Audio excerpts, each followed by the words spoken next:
Good morning बच्चों। आज 11th class में, पिछले क्लास में हम लोगों ने सेकेंड चैप्टर्स में कुछ बेसिक टर्म्स हम लोगों ने स्टडी किया। उसमें कुछ बेसिक टर्म्स हमारे रह गए थे, आज हम उसके ऊपर स्टडी करेंगे।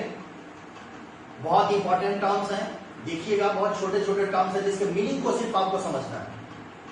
सेकंड चैप्टर में बार बार कहता हूं वीडियो में कि आपके लिए बहुत इंपॉर्टेंट है। अगर सेकंड चैप्टर में अच्छे तरीके से आपने एक वर्ड्स को समझ लिया तो फिर अकाउंटिंग के जितने भी चैप्टर्स आप स्टडी करेंगे सब में उसकी मदद आपको मिलेगी और बहुत ही अच्छे तरीके से आप अकाउंट्स की भाषा को समझ सकते हैं। चलिए बात करते हैं। सबसे फर्स्ट जो सबसे इंपॉर्टेंट टर्म्स है उसकी बात करते हैं। वो इंपॉर्टेंट टर्म्स है डिस्काउंट।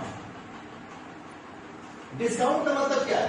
डिस्काउंट का मतलब है कि कोई भी जो रिडक्शन दिया जाता हो, प्राइस में जो कमी की जाती है, जो छूट दिया जाता हो, जो कंसेशन दिया जाता हो, that's called be a discount. Discount बेटा हमारा दो तरीके का होता है, ट्रेड डिस्काउंट और कैश डिस्काउंट। ध्यान से देखिएगा, ट्रेड डिस्काउंट हमेशा एक ऐसा रिबेट होता है जो कि एक fixed percentage of the list price, जो किसी भी गुड्स का जो लिस्ट प्राइस है उसके ऊपर एक फिक्स परसेंटेज दिया जाता है। फॉर द एग्जाम्पल्स मैं यहां पे लिखता हूं, purchase goods for cash rupees 10,000 and 10% TD, that means trade discount, TD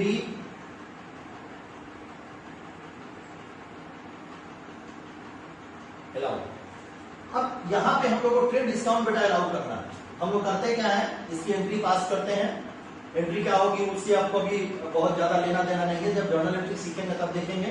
बस सिंपल हम लोग क्या करते हैं, जो प्राइस है वो कितना है हमारा, प्राइस बेटा हमारा है 10,000। इसके ऊपर कितना लगा 10%, 10% TD लग गया तो कितना हो गया 1,000, देन वैल्यू कितनी हो गई 9,000। यही कह रहा है कि trade discount is the rebate allowed by the seller at a fixed percentage of the list price. तो ट्रेड डिस्काउंट बेटा जो होता है इसका बिजनेस में बहुत इंपैक्ट नहीं पड़ता है और इसको हम लोग क्या करते हैं, जो उसका लिस्ट प्राइस होता है उस लिस्ट प्राइस में से उसको हम लोग डिडक्ट करके दिखलाते हैं। जनरली ये जो ट्रेड डिस्काउंट बेटा होता है ये ऑफर किया जाता है किसको, मैन्युफैक्चरर से होलसेलर को and by wholesaler to retailer. ये ट्रेड डिस्काउंट अलाउ किया जाता है। चलिए बात करते हैं कैश डिस्काउंट की। Cash discount is the important part of your accounting. इसका इंपैक्ट आपके पूरे अकाउंटिंग में पड़ता है। आप रिकॉर्डिंग करें, जर्नल बनाए, लेजर बनाए, ट्रायल बैलेंस बनाए और फाइनेंशियल स्टेटमेंट बनाए, वहां तक कैश डिस्काउंट का यूज होता है। बेसिकली कैश डिस्काउंट को हम लोग कैसे यूज करते हैं, कैश डिस्काउंट कब दिया जाता है, तो ध्यान दीजिएगा। Cash discount is the rebate allowed to the buyer to making prompt payment. मान लीजिए कि एक कस्टमर ए है, कस्टमर ए है, कस्टमर क्या है आपका 10,000 रुपीज है। आपने उसको कहा कि भाई देखो अगर 2 दिन के अंदर तुम पेमेंट कर दोगे तो इसमें हम लोग क्या करेंगे, तुमको 10% का डिस्काउंट देंगे। That is the cash discount. ये क्या है, प्रॉम्प्ट पेमेंट है। ये क्या है, प्रॉम्प्ट, तुरंत, इमीडिएट। आप इमीडिएट पेमेंट कीजिए और इसका आपको पेमेंट मिलेगा और उसके ऊपर आप क्या कीजिएगा, डिस्काउंट दे दीजिएगा। देखो बेटा ये जो कैश डिस्काउंट होता है वो incentives encourage prompt payment by the debtor. हमारा जो डेटर होता है, मैंने बताया डेटर क्या होता है, हमारा जो डेटर होता है उसके पास हमारे पैसे होते हैं, हम उनसे पैसा लेने के लिए हम उसको क्या करते हैं, कैश डिस्काउंट प्रोवाइड करवाते हैं। कैश डिस्काउंट हमारा बेटा एक्सपेंस भी हो सकता है और हमारा इनकम भी हो सकता है और कैश डिस्काउंट को हम लोग फाइनेंशियल स्टेटमेंट में जब प्रॉफिट और लॉस अकाउंट बनाते हैं वहां पे हम लोग कैश डिस्काउंट को यूज करते हैं। कहने का बेटा मेरा मतलब यह है कि cash discount is the very important part of your accounting and और भी कुछ डिस्काउंट होते हैं, इसके कैश डिस्काउंट के डिफरेंस होते हैं, लेकिन जो मोस्ट इंपॉर्टेंट हमारा जो डिस्काउंट का पार्ट होता है वो हमारा क्या होता है, कैश डिस्काउंट होता है। चलिए आगे बात करते हैं। अगला जो टर्म हमारा है वो टर्म है अकाउंट्स। ये वर्ड आपको बार बार मिलेगा, अकाउंट्स। यहां से देखिएगा, ये अकाउंट क्या है, ध्यान से देखेंगे, ये अकाउंट क्या है। देखो बेटा, मान लो कि एक राम है, एक मोहन है, हम लोग सैलरी का पेमेंट करते हैं, हम लोग कैश का पेमेंट करते हैं, रेंट का पेमेंट करते हैं, सब चीज का पेमेंट करते हैं। तो होता क्या है कि अब जो रेंट का पेमेंट है वो एवरी मंथ होगा, पूरे ईयर में अगर आप रेंट दे रहे हैं तो 12 टाइम्स आप रेंट का पेमेंट करेंगे। तो हर महीने का अलग अलग अकाउंटिंग होता है। हम टोटल रेंट के लिए एक क्या करते हैं, क्लासिफाई अकाउंट बना देते हैं, और जितना भी रेंट का पेमेंट करते हैं उसी अकाउंट में हम उसको क्या करते हैं, ट्रांसफर करते हैं। दैट्स कॉल्ड ये अकाउंट, जो कि रिप्रेजेंट करता है आपके बिजनेस को। अकाउंट आपके बिजनेस को क्या करता है, रिप्रेजेंट करता है, वो एक पार्टिकुलर इंफॉर्मेशन होता है। दैट्स कॉल्ड ये अकाउंट। कहने का ये मतलब है कि account is a summarised record of related transaction at one place under a particular head. देखिए क्लियर है, account is a summarised record of related transactions at one place under a particular head. That's called ये account. For the example sir, cash account. अब मान लो कि cash के जितने भी transactions हैं, सारे ट्रांजैक्शंस को हमने क्या किया, एक साथ रिकॉर्ड कर दिया, तो उसको हम लोग क्या बोलेंगे, कैश अकाउंट बोलेंगे। बेटा जब आगे बढ़ेंगे तो यही अकाउंट में एक हमारा डेबिट होता है और एक हमारा क्रेडिट होता है। अब हम आगे बात करेंगे कि डेबिट कैसे किया जाता है, क्रेडिट कैसे किया जाता है, इसकी जरूरत यहां पर हमें नहीं। अगला है रिसिप्ट। रिसिप्ट कहने का मतलब कि जो भी बिजनेस कुछ गुड्स को क्या करती है, सेल करती है, या आप किसी को सर्विस प्रोवाइड करते हैं, वहां से आपको क्या मिलता है, पैसा रिसीव आप करते हैं। दैट्स कॉल्ड ये रिसिप्ट। रिसिप्ट बेटा दो तरीके का होता है, revenue receipt and capital receipt. Revenue receipt कहने का मतलब कि एक कोर्स ऑफ बिजनेस के अंदर, मैंने क्या कहा, एक कोर्स ऑफ बिजनेस के अंदर, that means with in 1 year, एक साल के अंदर में 1 अप्रैल टू 31 मार्च के बीच में जो भी पैसा आपको रिसीव होता है, दैट्स कॉल्ड ये revenue receipt. For the examples, amount received from sale of goods or services. Second is a capital receipt. Capital receipt refers to the amount received or receivable against transaction which are not revenue in nature. कहने का बेटा क्या मतलब है कि capital receipt जो होता है वो किसके अगेंस्ट मिलता है, वो बार बार होने वाली प्रवृत्ति के नहीं होते, वो हमें पूरे अकाउंटिंग ईयर में नहीं मिलेगा, वो एक बार मिलता है जिसका यूज बल्क में किया जाता है। दैट्स कॉल्ड ये कैपिटल रिसीप्ट। चलिए आगे बात करते हैं। एक और टर्म हमारा है, बहुत इंपॉर्टेंट टर्म, मैंने एक्सपेंडिचर पे जब मैंने आपको स्टडी करवाया था उस टाइम में भी मैंने आपको बताया था इसके बारे में, डिफर्ड रेवेन्यू एक्सपेंडिचर। ध्यान से देखेंगे, डिफर्ड रेवेन्यू एक्सपेंडिचर। बेटा डिफर्ड रेवेन्यू एक्सपेंडिचर क्या होता है, बहुत ही मोस्ट इंपॉर्टेंट पार्ट है। मैंने एक्सपेंडिचर के टाइम में आपको बताया था कि एक्सपेंडिचर हमारे 3 तरीके के होते हैं। एक होता है हमारा रेवेन्यू एक्सपेंडिचर, कैपिटल एक्सपेंडिचर और deferred revenue expenditure. Revenue expenditure मैंने बताया था कि जिसका बेनिफिट, एक ऐसा एक्सपेंडिचर जिसका बेनिफिट आपको विद इन 1 ईयर होता है। कैपिटल एक्सपेंडिचर बताया था कि अगर ऐसा एक्सपेंडिचर हम करते हैं तो जो हमारा फिक्स एसेट्स होता है उस फिक्स एसेट्स की एफिशिएंसी बढ़ जाती है। That's called the capital expenditure. And third is the deferred revenue. Deferred revenue expenditure तो बेटा मेरा हर रेवेन्यू एक्सपेंडिचर नेचर का होता है, लेकिन इसको जब हम करते हैं तो इसका बेनिफिट हमको मोर देन 1 अकाउंट ईयर मिलता रहता है। फॉर द एग्जांपल्स, एडवर्टीजमेंट एक बार कर दिया, 2 साल 3 साल 4 साल 5 साल तक इसका हमको बेनिफिट मिलता चला जाता है। तो it refers to the revenue expenditure the benefit of which likely to accrue to a firm in more than 1 accounting period। ये लाइन देखिए, फॉर एग्जांपल्स हेवी एडवर्टीजमेंट। अगर बेटा एडवर्टीजमेंट हम करते हैं तो इसका बेनिफिट हमको मोर देन अकाउंटिंग पीरियड मिलता है। That's called the deferred revenue expenditure. Now next word is revenue. देखिएगा ध्यान से, revenue is total amount receive और receivable from the sale of goods और सर्विस। रेवेन्यू क्या मतलब होगा, आप अगर गुड्स सेल करते हैं या आप सर्विस प्रोवाइडर हैं तो जो टोटल अमाउंट है आपका, टोटल अमाउंट दैट मींस कि जो टोटल पैसा आपको रिसीव होता है, दैट्स कॉल्ड ये रेवेन्यू। चलिए बेटा आगे बात करते हैं। और भी बहुत सारे वर्ड हैं जो वर्ड्स आपके लिए बहुत इंपॉर्टेंट है। अब देखिए जरा, एक वर्ड बेटा आता है बिल रिसीवेबल। मैं तो प्रयास करता हूं कि ये सारे बोर्ड्स जो हैं, जैसे बिल है, बिल्स पेबल है, इसके लिए एक चैप्टर आपको पढ़ना है। जब आगे आप जाएंगे तो एक चैप्टर पढ़ेंगे, उस चैप्टर को बोलते हैं बिल ऑफ एक्सचेंज।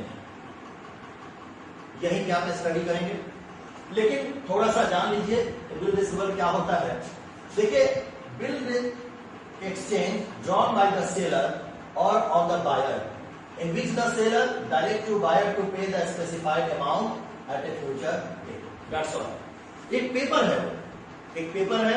अगर आपने किसी से कोई सामान परचेज किया है और आपके पास पैसे नहीं है, आने वाले समय में 2 महीने 3 महीने के बाद आपको उसको पेमेंट करना है, तो क्या करता है, जो ड्रॉवर होता है वो क्या करता है, पेपर लिखता है, रवि उसको एक्सेप्ट करता है। एक्सेप्ट करने के बाद वो जो बिल होता है हमारा, तो बिल हम रखते हैं, समय आता है उस समय पर हमको पेमेंट हो जाता है। डेट्स फॉर ये बिल। बिल रिसीवेबल बेटा हमारा एसेट्स होता है, बिल रिसीवेबल हमारा एसेट्स होता है। इसी तरह से बिल्स पेबल होता है। बिल एक ही होता है, बिल एक ही होता है, लेकिन ड्रॉवर के लिए आगे पढ़ेंगे। मैं बार बार आपसे कह रहा हूं कि ये जो टॉपिक है, ये टॉपिक हम लोग इसके ऊपर बहुत डिस्कस करेंगे, बहुत लार्ज स्केल में स्टडी करेंगे बिल ऑफ एक्सचेंज चैप्टर में। तो अभी बस हल्के फुल्के से समझिए कि बिल रिसीवेबल का मतलब ही यही होता है कि एक डॉक्यूमेंट होता है, एक पेपर होता है, एक नेगोशिएबल इंस्ट्रूमेंट है, जिसका यूज हम लोग क्या करते हैं, पैसे को लेने देने में करते हैं। तो बिल एक ही होता है। एक पार्टी के लिए वो बिल रिसीवेबल हो जाता है, जिसको हम लोग ड्रॉवर बोलते हैं, और एक पार्टी जो भी जिसको पेमेंट करना होता है उसके लिए वो क्या हो जाता है, बिल्स पेबल हो जाता है। ध्यान से देखिएगा, कॉस्ट। कॉस्ट का मतलब क्या है? Cost is the total expenditure incurred और चार्जेबल ऑफ स्पेसिफाइड प्रोडक्ट और एक्टिविटी।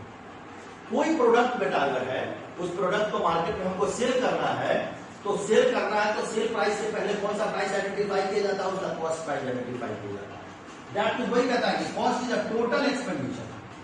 टोटल एक्सपेंडिचर, एक प्रोडक्ट के ऊपर जो टोटल एक्सपेंडिचर लगता है, दैट्स व्हाट वी कॉस्ट। अगला वर्ड है एंट्री। देखो बेटा, जब कोई भी ट्रांजेक्शन हमारा बिजनेस में, फॉर एग्जांपल हमने किसी से गुड्स परचेज किया, तो गुड्स परचेज करके तो बिजनेस में हम उसको सबसे पहला काम क्या करते हैं, रिकॉर्ड करते हैं। डेफिनेशन में मैंने आपको समझाया, तो रिकॉर्ड करते हैं। तो record that means what? Record that means journal entry. Record that means journal entry prepare करना, उसको हम लोग क्या बोलते हैं, एंट्री। चलिए अगला वर्ड देखते हैं,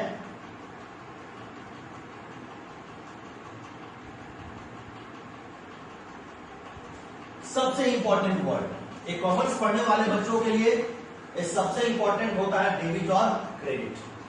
ध्यान से देखिएगा, इसके बारे में मैं बहुत डिस्कस अभी आपसे नहीं करूंगा। इस सब चीजों के बारे में, डेबिट क्रेडिट के बारे में जब मैं चैप्टर स्टार्ट करूंगा, डबल एंट्री सिस्टम में भी सेकंड चैप्टर पढ़ने के बाद मैं आपके सामने डबल एंट्री सिस्टम ही रखूंगा कि डबल एंट्री सिस्टम क्या होता है। वहां हम लोग स्टडी करेंगे डेबिट और क्रेडिट क्या होता है। लेकिन इस बात को आप बेटा समझ लीजिए कि डेबिट क्रेडिट क्या होता है। देखो, किसी भी बिजनेस ट्रांजेक्शन को, जो भी बिजनेस ट्रांजेक्शन हमारा है, उसके अंदर 2 अकाउंट होते हैं। कितने अकाउंट होते हैं? 2। एक अकाउंट को हम लोग क्या करते हैं, डेबिट, और अनदर अकाउंट क्या होता है, ऑटोमेटिकली क्रेडिट होता है। देखो, जो चीजें रिसीव होती है उसको डेबिट करेंगे, और जो चीजें हम लोग another account will receive, that's called credit. अगर डेफिनेशन पार्टिकुलरली डेबिट क्रेडिट का बात करें, तो the left hand side of account is known as debit, और इसको हम लोग if account is to be debited भी हम लोग कहते हैं। अब मैं एक एग्जांपल से आपको लिख रहा हूं, credit, the right hand side of the account is known as credit. या ध्यान से सुनिएगा, अभी मैं रिकॉर्डिंग करके दिखाता हूं आपको। अभी आपको बातें समझ में नहीं आएगी। मैं एक एंट्री लिखता हूं बेटा, सैलरी पेड फॉर कैश ₹5,000। मैंने क्या लिखा, salary paid for cash ₹5,000। That's called business transactions. In this business transactions, we can identify the 2 accounts. One account is the salary and second account is the cash. Okay? अब देखो बेटा, ये जो 2 हो गया ना, ये दोनों क्या हो गया, अकाउंट हो गया। ये दोनों क्या हो गया, अकाउंट को शॉर्ट फॉर्म में मैंने बताया था, ये भी लिखते हैं जैसे अकाउंट, इसको शॉर्ट फॉर्म में हम लिखेंगे बी और सी। ये दोनों अकाउंट हमारा हो गया। अब इसी अकाउंट में एक अकाउंट हमारा डीआर होता है, डेबिट होता है, और एक अकाउंट हमारा क्या हो जाता है, क्रेडिट होता है। डेबिट को हम लोग शॉर्ट फॉर्म में डीआर लिखते हैं और क्रेडिट को शॉर्ट फॉर्म में सीआर लिखते हैं। अब डेबिट क्रेडिट कैसे होगा बेटा, इसकी बात आते हैं। जब चैप्टर पढ़ेंगे डबल एंट्री सिस्टम तब इसकी बात करें।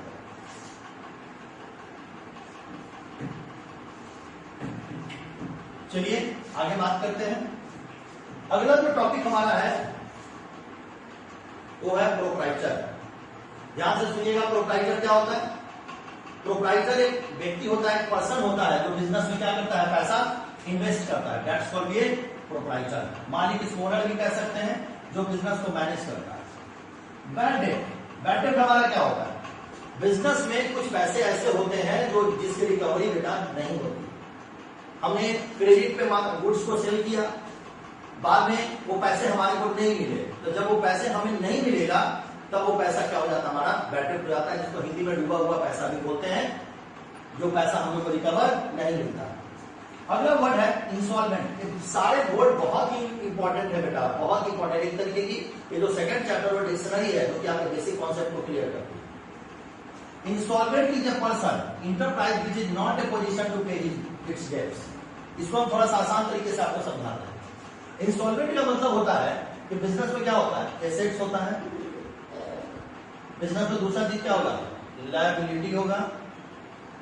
तो अगर कोई बिजनेसमैन अपने लायबिलिटी का पेमेंट, मतलब अपने कर्ज का पेमेंट एसेट से नहीं कर पाता है, दैट्स कॉल्ड इंसॉल्वेंट। और सॉल्वेंट किसको बोलते हैं?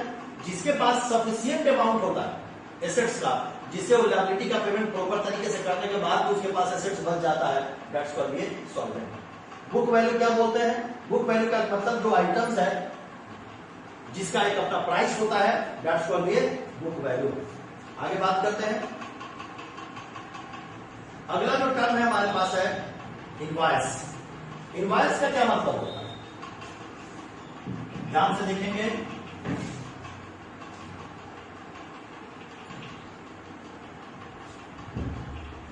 इनवॉइस का मतलब है, इनवॉइस एक बिजनेस का डॉक्यूमेंट होता है which is prepared by the seller when the goods are on credit.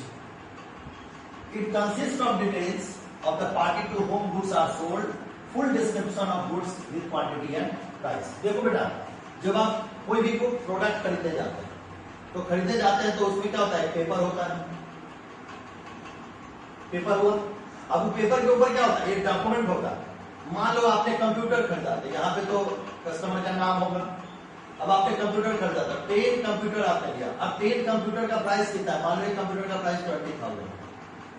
तो फिर यहाँ पे क्या होगा, अमाउंट, फिर इसका अमाउंट यहाँ पे लिखा जाएगा, देन इस टोटल अमाउंट को यहाँ रहेगा और सिग्नेचर होगा और इसके ऊपर स्टाम्प लगा होगा।